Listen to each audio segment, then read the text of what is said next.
começou na feirinha em Lagoa Santa. Na época, observando o trabalho de todos, inclusive o meu, eu vi que precisava muito de melhoria. O Sebrae me indicou na época para fazer vários cursos, né? Inclusive em Empretec, no qual entrou uma Cláudia e saiu outra do outro lado. E eu digo, depois do meu parto, foi a experiência mais intensa que eu passei.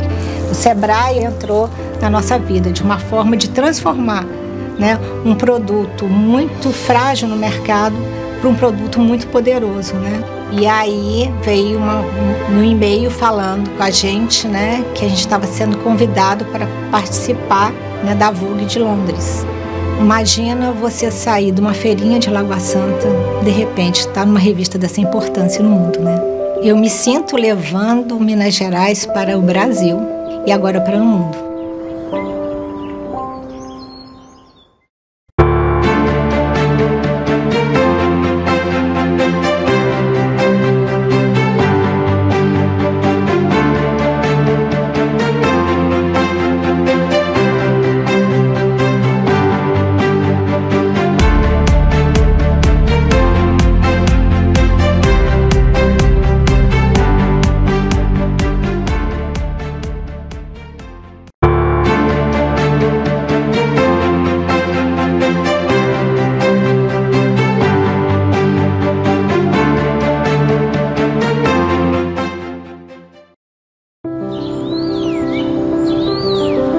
Tudo começou na feirinha em Lagoa Santa. Na época, observando o trabalho de todos, inclusive o meu, eu vi que precisava muito de melhoria. O Sebrae me indicou na época para fazer vários cursos, né? Inclusive em Empretec, no qual entrou uma Cláudia e saiu outra do outro lado. E eu digo, depois do meu parto, foi a experiência mais intensa que eu passei. O Sebrae entrou na nossa vida de uma forma de transformar, né, um produto muito frágil no mercado para um produto muito poderoso, né? E aí veio no e-mail falando com a gente, né, que a gente estava sendo convidado para participar, né, da Vogue de Londres. Imagina você sair de uma feirinha de Lagoa Santa, de repente estar numa revista dessa importância no mundo, né? Eu me sinto levando Minas Gerais para o Brasil e agora para o mundo.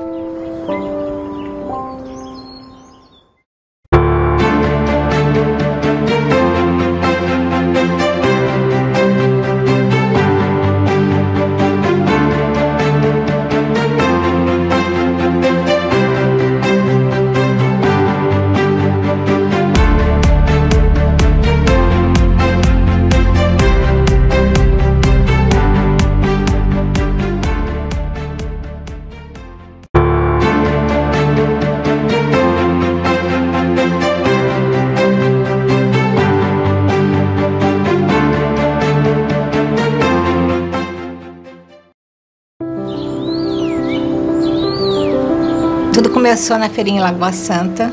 Na época, observando o trabalho de todos, inclusive o meu, eu vi que precisava muito de melhoria. O Sebrae me indicou na época para fazer vários cursos, né? Inclusive em Empretec, no qual entrou uma Cláudia e saiu outra do outro lado. E eu digo, depois do meu parto, foi a experiência mais intensa que eu passei.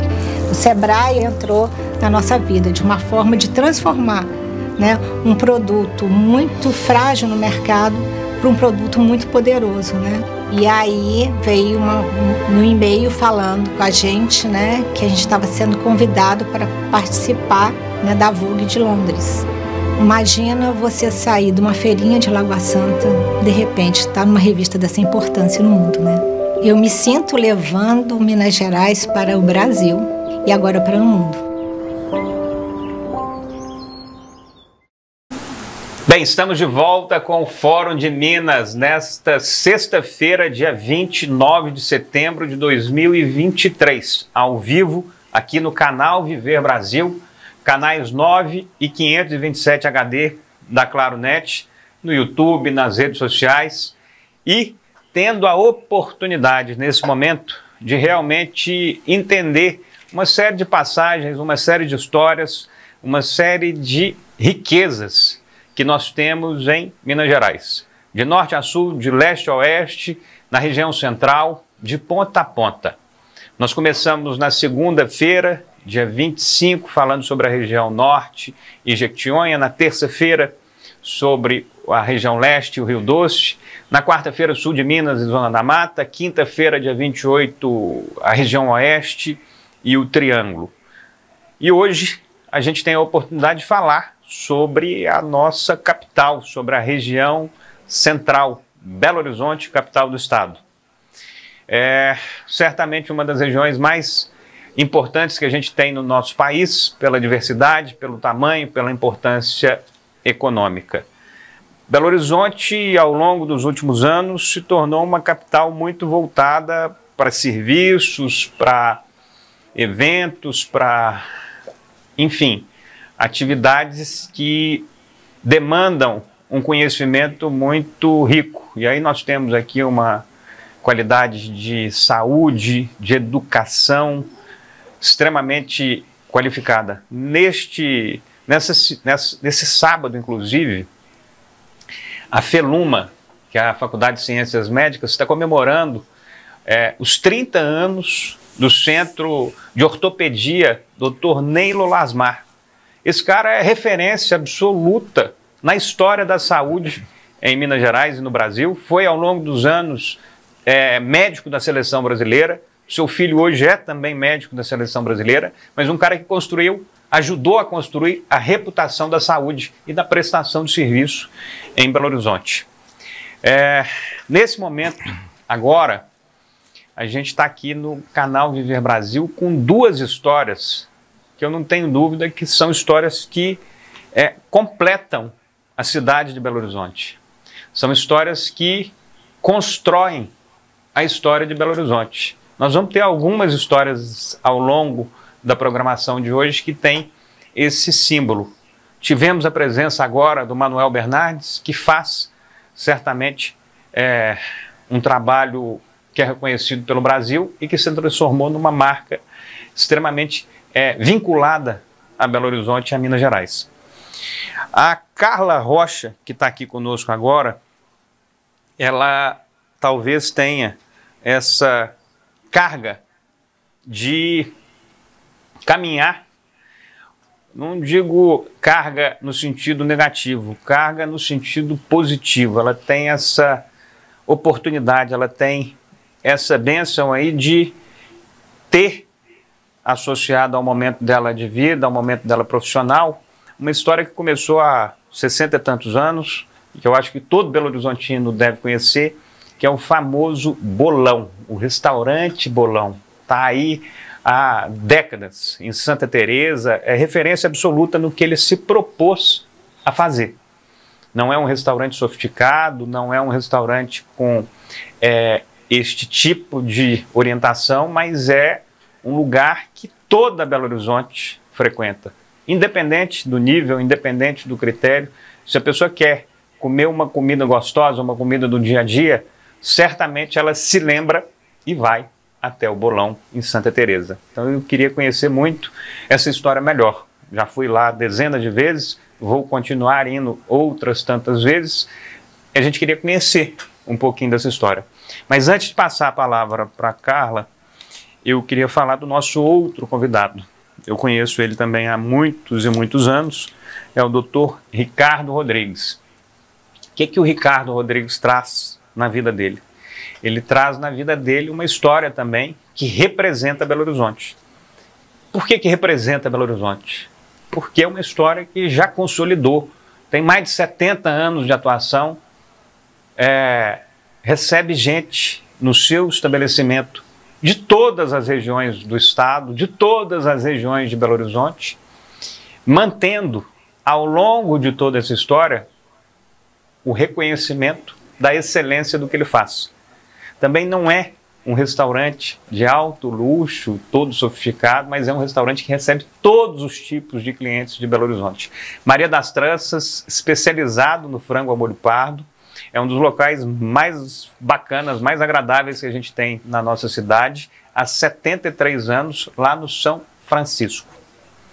Com essa verdade, não tem uma limitação de público ali, você pode receber a todos. Por quê? Porque você transformou o seu produto em um produto que atende a qualquer tipo de cliente.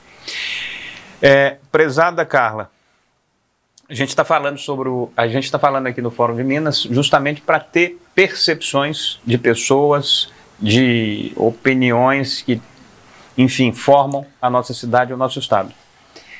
Explica para a gente o que é o bolão, para a pessoa que está nos vendo ali em Uberlândia, que não conhece ou que já só ouviu falar, ou para a pessoa que está aqui em Belo Horizonte, que já esteve lá diversas vezes. Mas o que é o bolão? Nasce quando? O que tem lá de diferente? Por que ele se tornou essa referência tão simbólica para nós mineiros? Seja muito bem-vinda, parabéns pela história que você participa. Obrigada. E obrigado por estar aqui. Obrigada, bom dia a todos. Realmente é uma história emocionante. Eu falo que é um legado da minha família, porque eu sou terceira geração. Eu faço parte de um pedacinho deles, né? Eu sigo a construção que eles fizeram. Então, na verdade, foram os meus avós que começaram com uma portinha do outro lado da praça, ainda como bar. E o meu tio sempre gostou de cozinhar, sentiu a necessidade da madrugada, porque eram taxistas e médicos procurando comida ali da madrugada mesmo. E não tinha em Belo Horizonte, não tinha lugar nenhum aberto. Então ele comprou um fogão, porque era um bar. Minha avó vendia salgado com meu avô. Então ele comprou um fogão de 2 bocas e fez um macarrão. E esse macarrão atendeu literalmente os taxistas e os médicos ali da madrugada, né? Com a demanda... Isso 63 anos atrás. Quase 62, 12 de outubro fazemos 62 anos, começou em 1961, inclusive vim até aqui, inclusive com a blusa, quase 62 anos atrás. E aí cresceu tanto, né, que aí a gente veio para o outro lado e começou a desenvolver, assim, as comidas tradicionais, comum. É o que ele fala, eu nunca usei tempero diferenciado. O meu tempero, o tempero que a gente sempre usou, além do alho e sal, é muito amor no que eles sempre fizeram. Então, assim, tanto o meu tio, quanto as minhas tias, a minha mãe, todos os meus primos, todo mundo carrega uma história de muito amor. E esse é o legado que a gente tem aí com todos os belo-horizontinos, todos os mineiros e todos que fazem parte dessa história, né? Porque eu falo que o bolão, ele também atende de A a Z. Tantas histórias, tantas memórias afetivas que aconteceram lá, que Sim. Quando você conversa com alguém, eu já tive lá, já aconteceu isso. Então, assim, Skank, Sepultura, todos tiveram uma história memorável no restaurante, né? E eu falo que o bom atendimento, ele não é um diferencial, ele é uma obrigação. Mas o carisma do meu tio, a forma de tratamento também, fez isso cada vez mais se consolidar. Além, é claro, da boa comida. O seu tio que era o bolão? Ele que era o bolão? O meu tio, porque é o seguinte, os meus avós que começaram, e o primeiro que começou a cozinhar, que fez o macarrão, que desenvolveu, foi o bolão mesmo, que ele chama José Maria. Né? E aí, por que bolão? Porque ele era barrigudo, sempre foi barrigudo, e sempre foi o da madrugada, que foi o que consolidou realmente. Entendeu? Rochedão. O Rochedão, pois é. Aí o que acontece? Começou com o macarrão. É uma marca da gastronomia belo-horizontina. Simples, não é uma comida, digamos, gourmetizada. Nada disso. Né? Muito pelo contrário, mas a base dela é bem feita. É uma base que remete à lembrança da casa da sua avó. Aquela lembrança que na hora que você come aquele arroz com feijão, você fala assim, nossa, que delícia! Tô lembrando aqui quando eu era criança. Então, isso que consolida a nossa marca. Há quantos anos você está atuando no bolão? 30 anos. 30.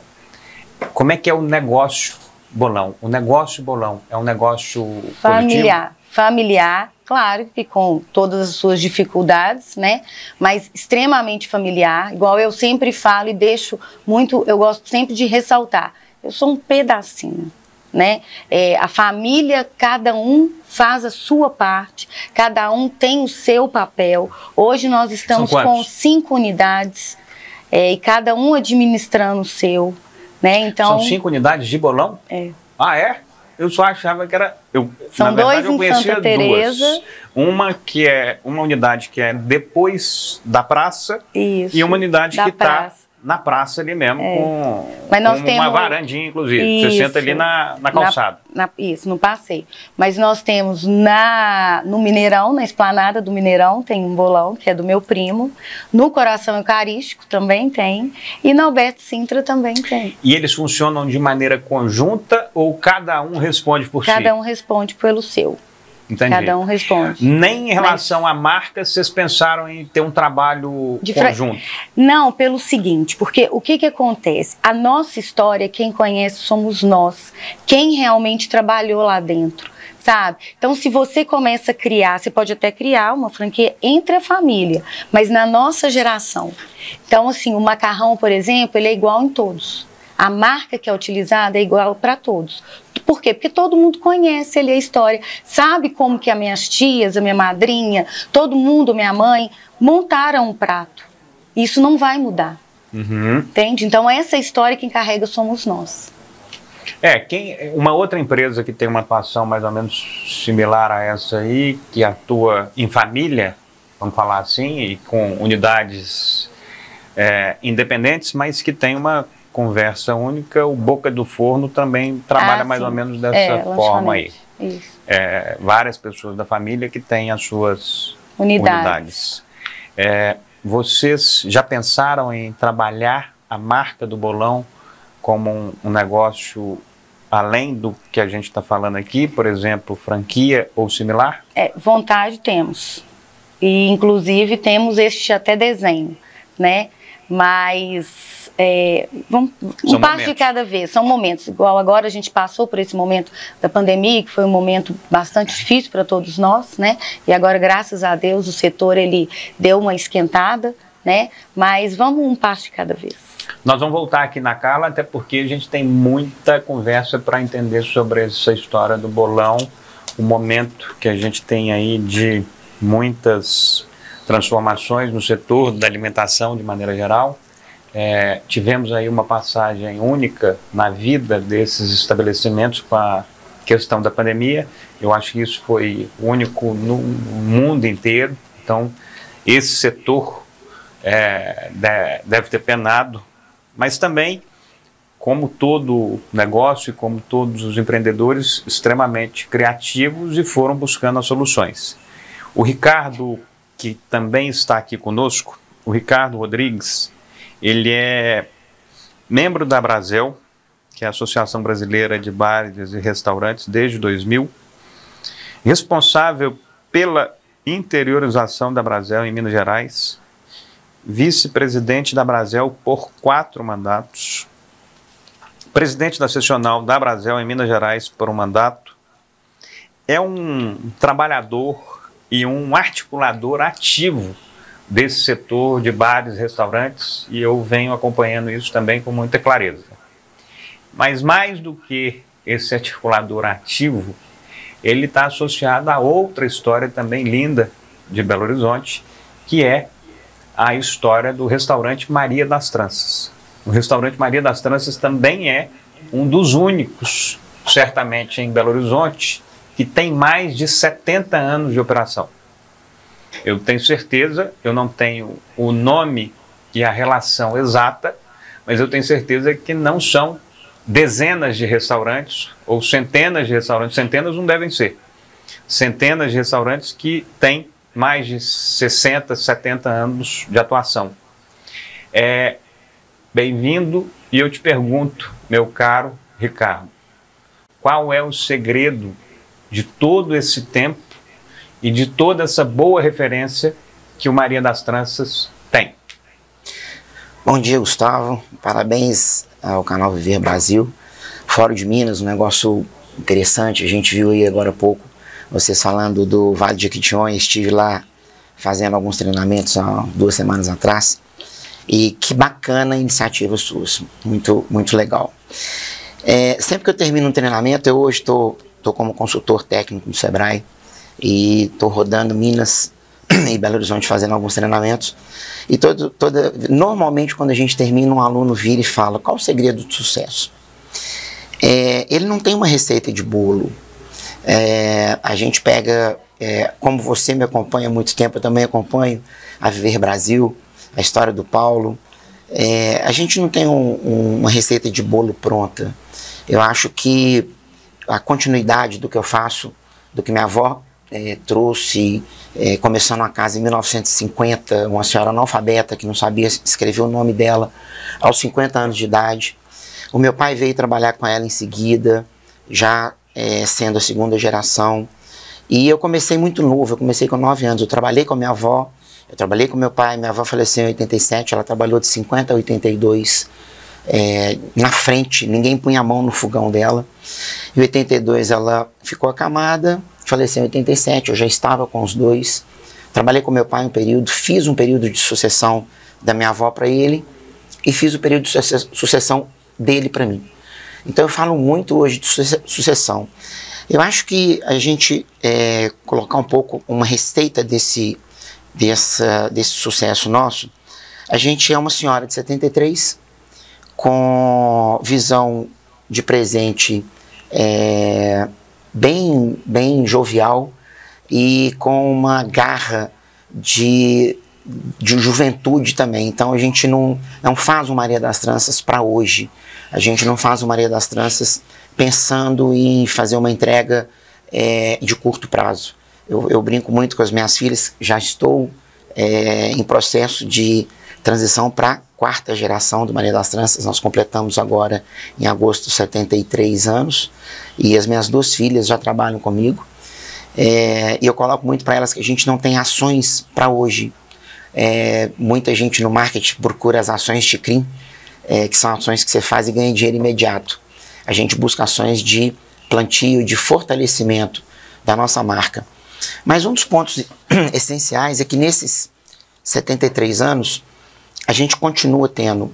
O cliente chega, ele acha muito legal ver um estabelecimento que está sempre buscando melhoria, a gente está sempre buscando a parte física, mas a hora que o frango chega na mesa, arroz, quiabo e angu, o cliente tradicional, igual um PCO que tem 40 anos de Maria das Tranças, no mínimo, que o frango chega à mesa, a hora que vai degustar, ele coloca: cara, isso é a mesma coisa do que eu vinha com o meu pai quando eu vinha com meu avô. Porque a nossa clientela também hoje está em 3ª geração.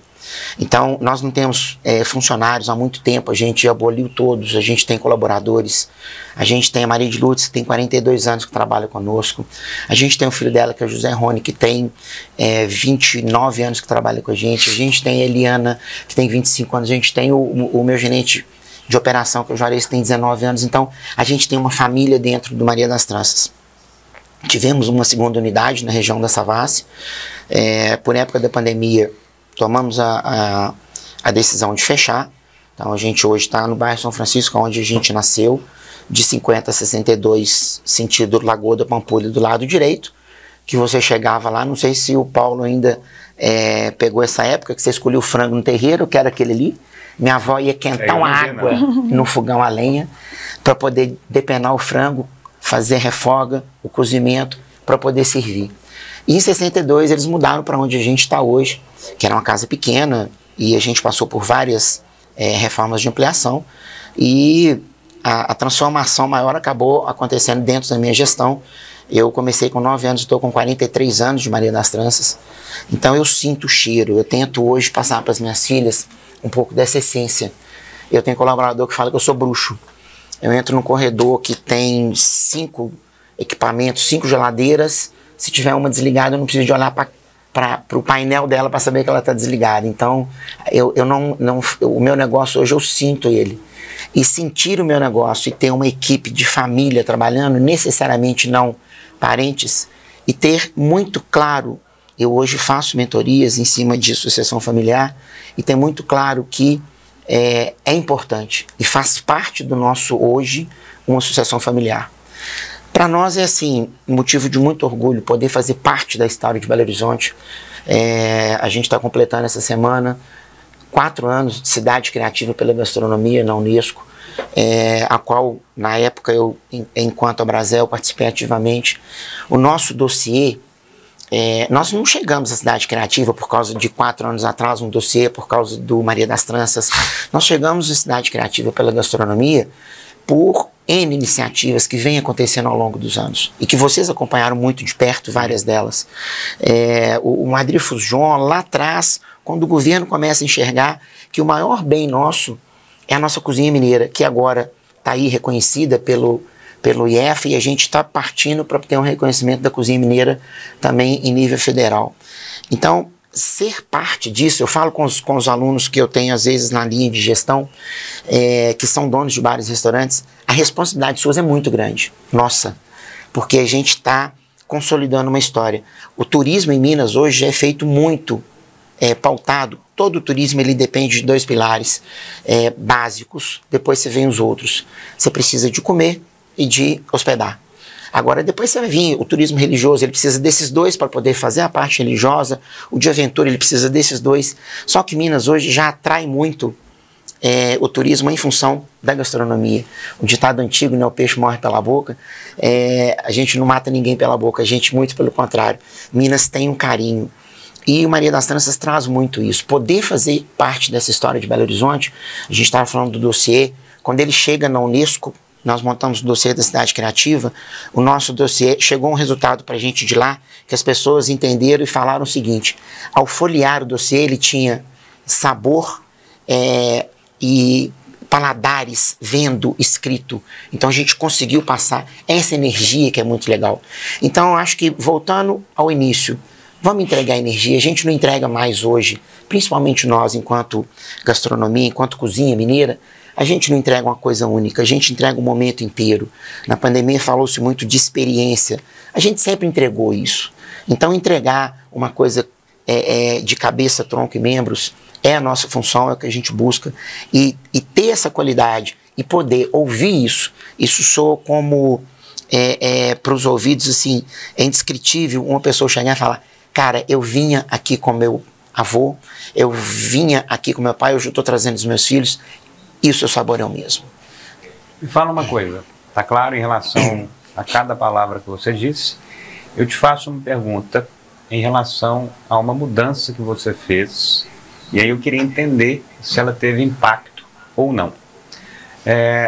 Ao tomar a decisão de fechar a operação da Savassi, mudou alguma coisa no faturamento do Maria das Tranças? Na proporcionalidade, a gente tem uma coisa interessante. No início da pandemia... Porque eu acho que 90% da sua venda deve ser a partir do São Francisco. Ou sempre, não? No início da pandemia, eu criei um treinamento de delivery, porque a minha avó fazia delivery sem saber o que era, aquela doninha analfabeta. Vamos contar uma historinha rapidinho. Essa tem que ser contada porque ela é base do que aparece hoje como delivery. Um cliente chega no restaurante Bolero, quando minha avó começou era Bolero, virou Maria das Tranças, porque o cliente chegava, minha avó chamava Maria Clara Rodrigues, trança no cabelo para poder ir para o fogão. O cliente chegava, Dona Maria, Maria das Tranças. Então o cliente chegou lá no bairro São Francisco, que era longe, Belo Horizonte era compreendido dentro da área do contorno, então sair da contorno era ir na roça. O cliente chega lá: Dona Maria, eu quero aquele frango ali que eu vou comer aqui, agora a senhora me empresta, isso por idos de 58, 59, a senhora me empresta uma panela e me pega aquele outro frango que eu vou levar para casa para minha esposa e os filhos comerem, porque eles não quiseram vir. O cliente, assim minha avó fez, sentou, o cliente sentou, comeu o frango dele, pegou a panela e levou para casa. Uma semana seguinte, o que acontece? Chega ele com a panela da minha avó: Dona Maria, muito obrigado pelo empréstimo, o pessoal lá em casa adorou, hoje eu não quero almoçar, eu só vim buscar. Então, o que se chamou de delivery, que explodiu na década de 90, nos anos 2000, a minha avó começou a fazer em 58, sem saber o que era, que na pandemia ganhou um nome que era hoje de takeaway. Muito bem, a pandemia pra gente, a gente veio até 2000 fazendo essa entrega da panela. O cliente pega a panela, vai lá buscar e leva para casa para almoçar. Em 2000 eu lancei o delivery, meu pai vira para mim na época, eu já estava mais à frente, nós vamos acabar com, a gente chama de trancinha essa história da panela, uma cozinha separada, um salão separado. Ele vira para mim e fala: vai acabar o trancinho, pode fechar lá. Eu falei, não, porque ninguém vai lá buscar frango, buscar almoço, buscar comida. As pessoas vão lá domingo para uma experiência de sair de casa, de colocar um chinelo, de pegar o carro, de ir lá no bairro São Francisco, buscar um frango, levar para casa para almoçar. E aí, na pandemia, fechar a Savassi foi uma decisão estratégica administrativa por questões óbvias de movimento. Sim. Faturamento, a sua pergunta bem objetivo. Quando a gente entendeu o fechamento da Savassi rápido, Belo Horizonte fechou na sexta, na semana seguinte a gente já estava decidido em não reabrir. Quando a gente entendeu o fechamento, eu tinha um faturamento que ele podia equiparar casa com casa, sendo que o São Francisco é a unidade que produz, a Savassi era meio que um ponto de finalização, e eu tinha um faturamento casa com casa. Mas nós tínhamos um desenho, não sabíamos o que seria pandemia. Nos preparamos muito para ela. Eu dei treinamento na época da pandemia para o pessoal para delivery, porque eu vinha com uma carga de experiência muito grande de delivery. Chamamos os bares e restaurantes, sentamos, vamos contar o que é, vamos entender. Todo mundo separado, garrafinha de álcool, todo mundo dando tchauzinho de longe, todo mundo naquela neura inicial. E a pandemia, a gente passou ela com a decisão fechamento Savassi, e sabíamos que o faturamento que a gente perderia Savassi, ele migraria, no nosso entendimento, por estudo administrativo, em torno de 30% a 40% para o São Francisco. Ou no canal mesa, ou no canal panela, ou no canal delivery, que o cliente ia estar pedindo. E a pandemia veio e deu uma pancada em todo mundo. Em 43% do segmento de bares e restaurantes de Belo Horizonte fechou as portas. A pandemia veio e, muito contrário do que a grande maioria de bares e restaurantes em Belo Horizonte, o Maria das Santos passou uma pandemia que foi nos melhores momentos que a gente teve de venda. Infelizmente, eu tive que reduzir uma equipe, porque eu tinha uma brigada, um time de salão, então alguns ficaram. Então eu reduzi minha equipe em torno de 50%. Nós tivemos uma redução de custo de energia elétrica, de todos os custos operacionais. Fechei a Savassi e me voltei totalmente para o São Francisco para entender o que seria. A pandemia foi nova, ninguém sabia o que era. Não. E aí a gente entendeu o que a pandemia trouxe. E aí, Gustavo, a gente teve uma surpresa muito grande. Eu tive mês, dentro da pandemia, de ter um faturamento 22% maior do que eu tinha com a mesma unidade em questão, São Francisco, se eu tivesse com a mesa e cadeira. Então a gente estava sem saber, aquela doninha lá de 1950 preparou a gente para a pandemia. Porque a panela, o delivery que eu lancei em 2001... Já estava tudo pronto. A gente estava com isso consolidado. A pandemia chega, eu tinha 20 anos de experiência em delivery de verdade, de entregar. Os aplicativos chegaram, a gente entrou neles. Então, eu já tinha experiência de delivery muito grande. E até outros colegas patinarem e conseguirem entrar no delivery, a gente estava pronto. Sim. E a gente se adequou muito rápido. Eu acho que ser empresário no Brasil... Você senta com várias pessoas dentro do seu trabalho. Ser empresário no Brasil é um negócio que ele exige... a gente tem que ser muito esperto. A gente tem que principalmente ser ágil. Então... E aguentar a porrada. Não, isso aí não se fala. O que minha avó passou de crise, o que meu pai passou, congelamento, plano Collor, eu ia para fila 4 horas da manhã para poder conseguir comprar insumo, porque a gente não podia aumentar preço. Você chegava no Maria das Tranças, na época do congelamento, eu te dava uma fichinha de frango, que eu ia abrir a porta e eu ia entregando ficha, era a quantidade de frango que eu tinha nas panelas. E a hora que acabava, você chegava, cara, desculpa, acabou a ficha. E a gente passou por isso tudo. Então, a pandemia veio e ela também, igual todas as outras crises, ensinou muito pra gente. Nós aprendemos muito com a pandemia. Eu acho que a gente está aqui hoje é um ponto reforçado de pandemia, esse modelo, esse formato. Então, nós nos reinventamos muito rápido também com a pandemia. O dia que o prefeito, na época de Belo Horizonte, vira e proíbe, não vai ter nem takeaway, e proibiu inclusive o takeaway, cara, aí proibiu o cara buscar na panela, que é o takeaway, o nome novo que aconteceu na pandemia. O que eu fiz? O que que pode então? Drive-thru. Cara, eu não tinha como enfiar carro dentro do Maria das Tranças. Então, tá bom. Eu fui pra rua com as minhas filhas, eu com a prancheta, a gente pegava a sua panela dentro do carro, se você abria a porta, eu empurrava, fica quieto aí dentro, não desce que não pode, isso aqui é takeaway. Pegava a sua panela na janela do seu carro, saía correndo, entregava no balcão, você entrava dentro da garagem, eu entregava a sua panela dentro do carro, você virava e saía embora. Eu acho que eu cheguei a pegar um frango lá num determinado momento da pandemia, que foi mais ou menos isso. Eu acho. Mas eu tenho quase certeza que eu passei lá na porta e peguei um frango um dia. Não sei se foi na pandemia, porque eu já passei lá diversas vezes para pegar um frango. Mas, nessa pandemia, eu acho que eu vi isso aí. O que é a gente ser empresário no Brasil? É isso. O cara vai e solta um decreto na quinta-feira. Não pode ter o takeaway. Ninguém pode buscar comida. Cara, eu tava vendendo super bem. A gente tava sobrevivendo à pandemia. E aí, tem que ser drive-thru. Show de bola. Vamos fazer drive-thru. Aí o meu gerente olhava para mim e fazia... Então, porque a pandemia é muito legal. A gente tinha um planejamento de manhã, na hora do almoço era outro, de tarde era outro. E às vezes quando ia dormir ele mudava. Porque cada dia era uma coisa nova.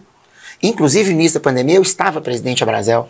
E aí eu estava jogando dos dois lados. Eu estava do lado de cá correndo para tentar entender o que era e fazer minhas galinhas acontecerem. E do lado de lá brigando com a prefeitura para poder...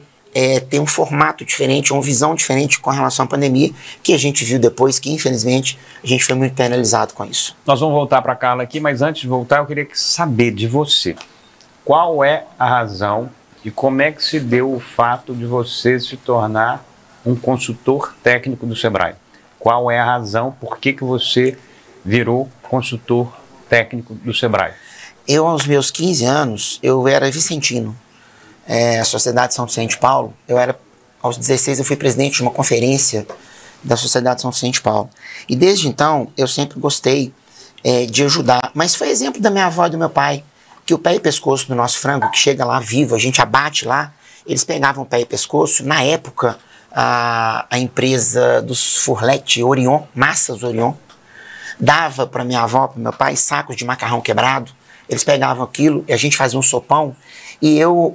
dos meus 7, 8, 9, 10 anos, ia para a beira de uma favela próximo ao restaurante, distribuir sopa. Era o almoço das pessoas no sábado, era o sopão que a gente fazia.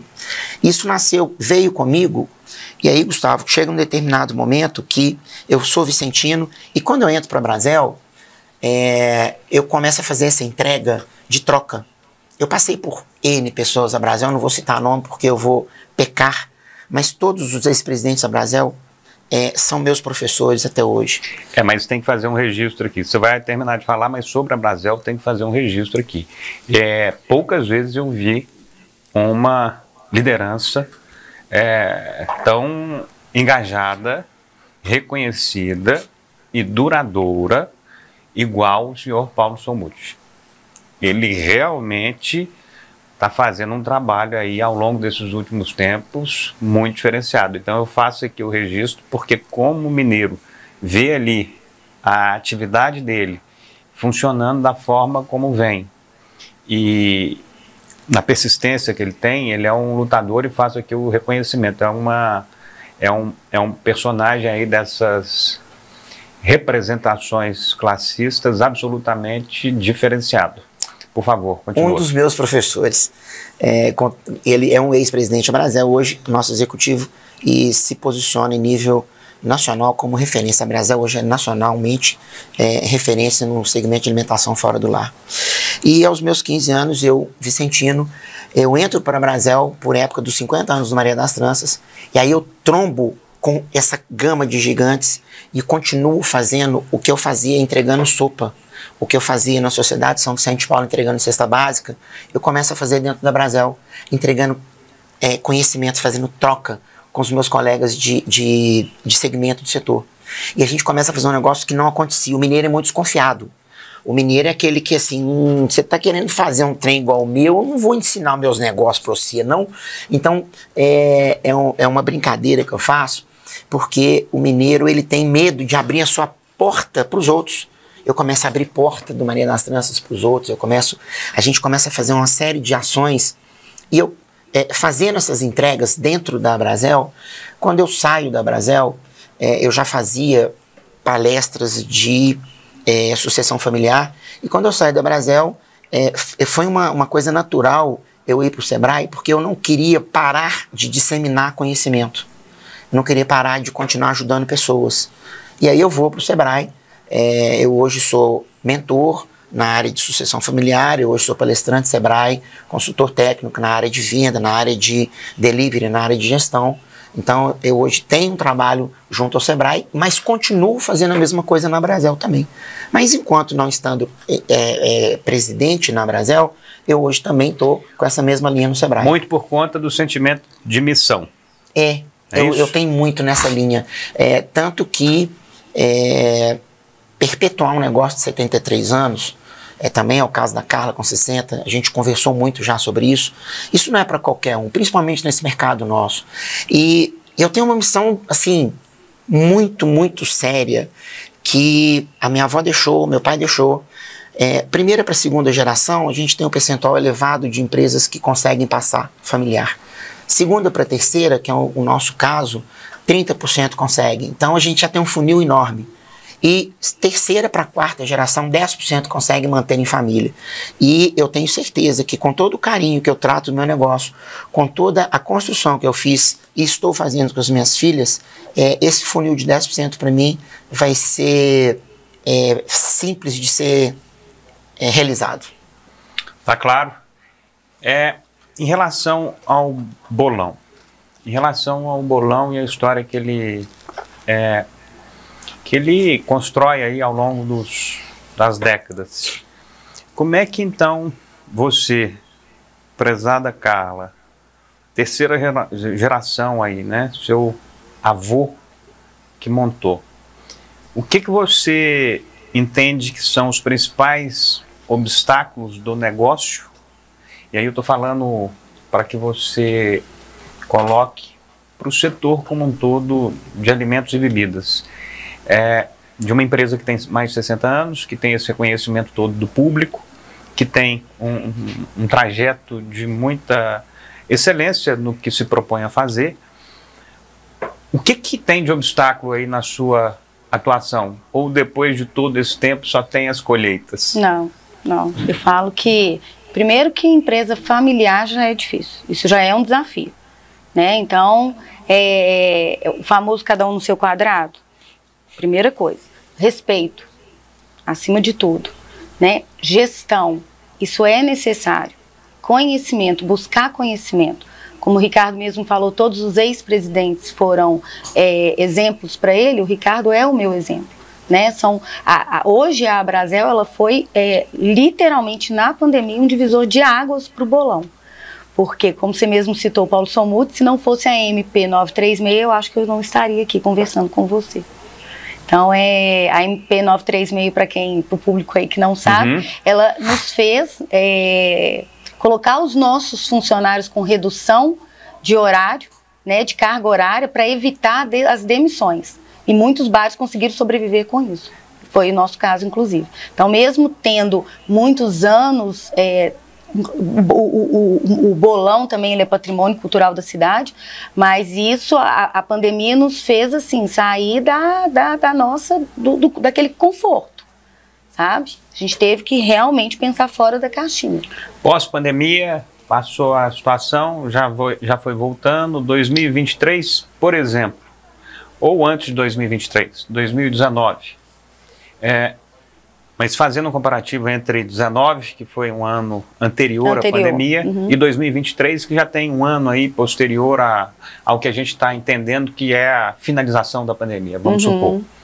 Ela pode voltar, pode ter mais casos aí de Covid, mas a princípio, pelo que nós estamos entendendo, ela está parada. Pelo menos é o que nós estamos percebendo aí. 2023, ele está mais ou menos similar ali a 2019 ou está muito aquém? Hoje, por exemplo, a realidade lá, quantas pessoas passam no bolão por dia? Vão lá comer o rochedão? Vamos lá. Em questão de movimento, sim, 2023 cresceu muito. Inclusive, um dos dados que eu estava conversando semana passada com uma pessoa e ela falou assim, Carla, isso mesmo? Normalmente, as 2 semanas de julho, que são férias, o movimento é menor. E esse ano foi surpreendente. Mas a gente está com um grande desafio agora, de contratação de mão de obra. Então, o diferencial de 2019 para 2023 está sendo esse. E aí eu te falo não só como bolão, eu te falo até agora como conselheira da Abrazel Minas também, que o setor está passando uma dificuldade para a contratação. Nós temos movimento, nós temos demanda, mas está difícil a contratação aí para o setor. Isso está parecendo que está para tudo, né? É, para tudo. Está parecendo que está tendo uma situação dessa para tudo. A gente está escutando aqui ao longo dos dias, em relação a todas as regiões aí do estado, o professor Matheus, que é vice-governador do nosso estado de Minas Gerais, abriu o nosso evento aqui, a nossa programação do Fórum de Minas na segunda-feira. E uma das coisas que ele colocou, e realmente foi confirmada por cada um dos outros que foram passando, é que Minas Gerais ou já está chegando ali no que eles consideram que tem emprego para todo mundo, no tal do pleno emprego. Pleno emprego. O que eu estou entendendo, o que eu estou entendendo é que muita gente realmente das regiões do norte, do leste, do oeste, muitas falaram o que você está dizendo aí. Então realmente parece que existe muita oportunidade de emprego, existe uma deficiência na qualificação, mas também existe oportunidade para quem não tem a qualificação já experimentado, já formado por alguma área ou o que for. Beleza, essa é uma situação que tem que ser resolvida, ela não pode ser resolvida soprando ou instantaneamente, você tem que qualificar pessoas, você tem que melhorar o processo, você tem instituições como a própria FEComércio, que tem Senacs da vida, justamente para poder contribuir com essa formação de pessoas para o setor de comércio, serviços, mas realmente é com o tempo. Mas então hoje o que você está vendo é que o cenário é positivo em relação ao consumo, tem essa deficiência do recurso humano para colaborar no serviço, mas o cenário que você vê é de positividade. Sim, positivo. Inclusive, há um mês passado, foi mais uma vez confirmado pelo censo que nós somos a capital nacional dos botecos, né? Então, isso consolida cada vez mais. O que foi essa história? Né? Repete. O censo confirmou que nós somos a capital nacional dos botecos. 178, a cada 100 habitantes, 178 botecos pelo estado de Minas. A cada 178 pessoas, um boteco. Um boteco. É isso? É isso. Vou te falar. Continuamos aí. É muita gente no boteco. É muita gente. É o famoso não temos mar, mas temos bar. Né? Falando, inclusive, pela região de Santa Teresa, Boemia. Nós temos hoje lá em torno de, no bairro, 85 bares. Finaliza, vamos seguir já para os nossos últimos minutos aqui. Fala um pouquinho sobre o que é Santa Teresa. O que é Santa Teresa? Não apenas como bairro, mas explica para as pessoas que estão nos assistindo, que não são de Belo Horizonte, por exemplo, o que é Santa Teresa? Santa Teresa é um bairro de história, um bairro que as pessoas que vivem lá, vivem a história do bairro. As pessoas não saem dali, porque culturalmente, Santa Teresa, as pessoas nasceram ali dentro dos bares mesmo, sabe? E a gente foi como se fosse uma referência, porque foi um dos primeiros bares dali. E aí quando chega, igual agora tem aí o Mercadinho do Bicalho, o Colombo, são todos famílias também. A gente que tem duas unidades lá em Santa Teresa. Então eu falo que é um bairro que é Santa Teresa?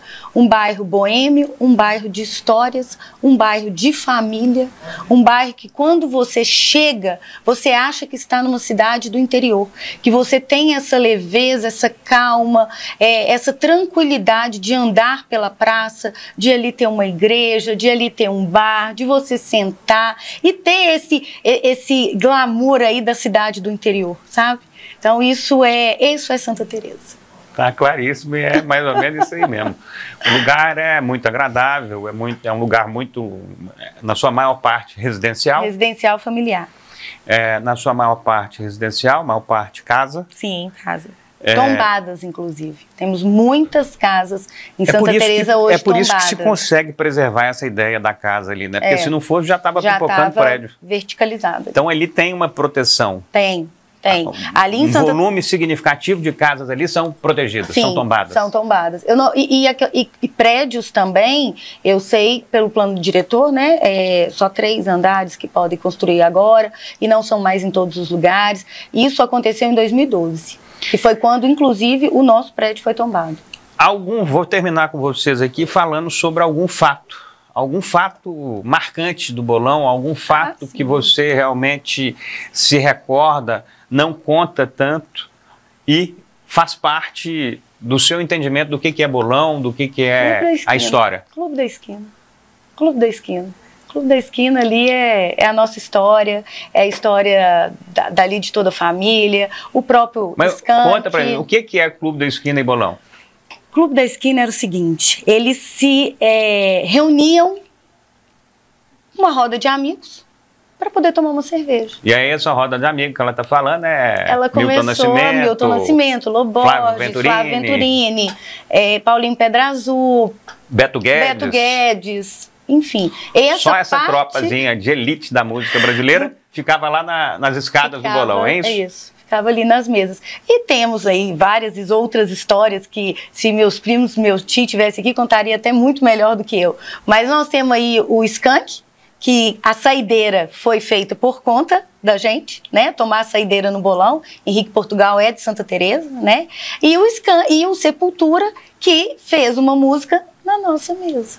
Eu não sei do Sepultura nem do Skank, mas eu já estive lá várias vezes com o Jota Quest. Sim, lá também. Atrás, 20 anos atrás que eu ia com esse povo lá e adorava. Nós temos ainda um livro, né? Um livro de assinatura que muitos iam lá. Até antes, um pouquinho da pandemia, a gente teve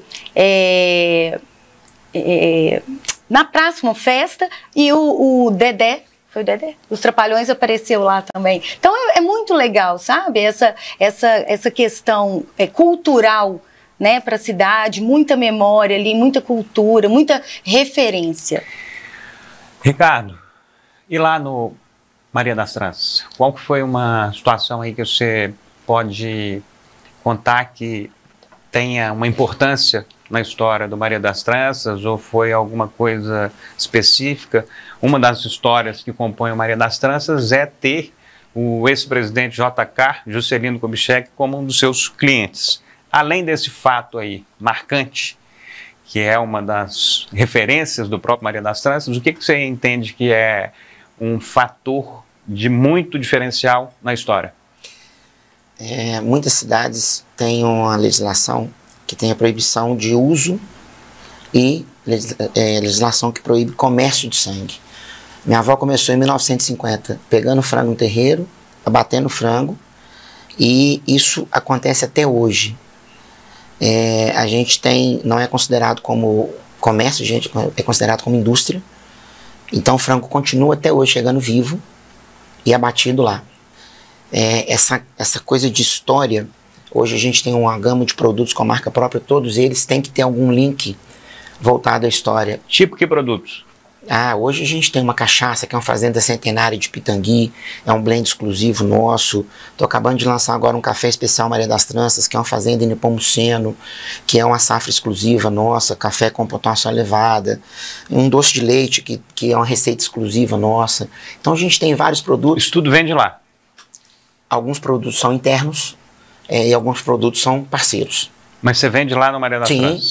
Sim. Todos esses aí, a cachaça, o doce de leite, está tudo lá disponível. Se a pessoa vai lá almoçar, jantar ou fazer o que for, ela pode levar um desses produtos. Ou pedir. Tá claro. Também no delivery. E a gente ter essa consolidação de poder ainda, a família que planta quiabo para a minha família é a mesma há 35 anos.